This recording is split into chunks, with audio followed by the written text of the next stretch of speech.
মানবাধিকার কমিশনের সবচেয়ে বেশি প্রয়োজন ছিল কিন্তু এই সময়টাতে চরম যে নির্মমতার জায়গাটা, সেটা মনে হয় আমাদের মতো যারা ভিকটিম ফ্যামিলিরা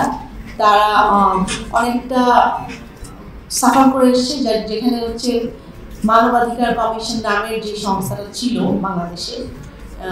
আমরা বলছি তাদের কার্যকারিতা ছিল, এমনও তাদের কার্যক্রম ছিল যেটা আসলে আমাদের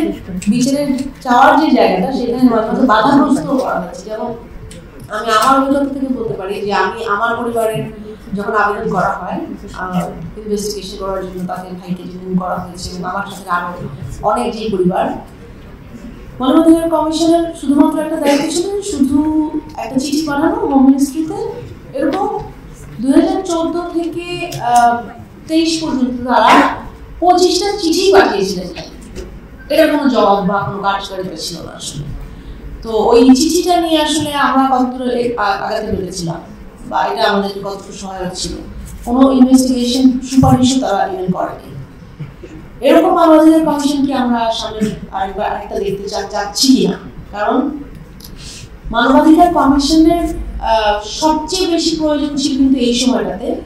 জুলাই পরবর্তী সময়টাতে, বিগত 15 বছরে যে সমস্ত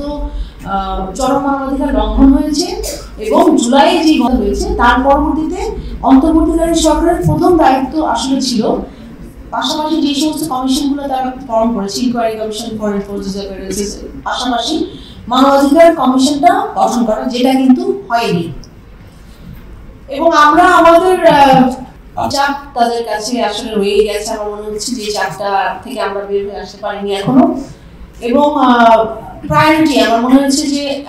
একজন গভর্নমেন্টের মধ্যে সেই তাগাদাটা বা সেটা কি অনুভব করেনি তারা, যে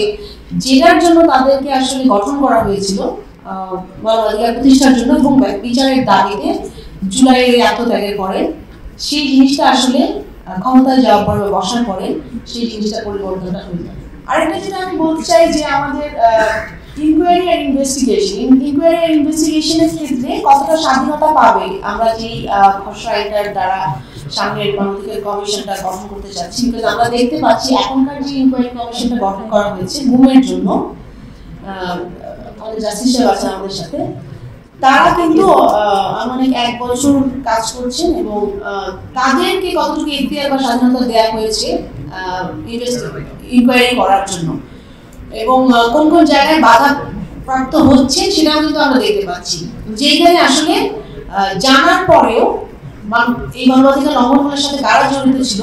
বা তাদের এগেইনস্টে কি অ্যাকশন নেওয়া দরকার সেটা করা সম্ভব হয়নি। তো এই প্রভাবশালী মহলের চাপ, যেটা রাজনৈতিক বলেন এবং প্রাতিষ্ঠানিক চাপ, সেই চাপটা কিন্তু রয়ে গেছে, এখনো আমরা দৃশ্যমান দেখতে পাচ্ছি।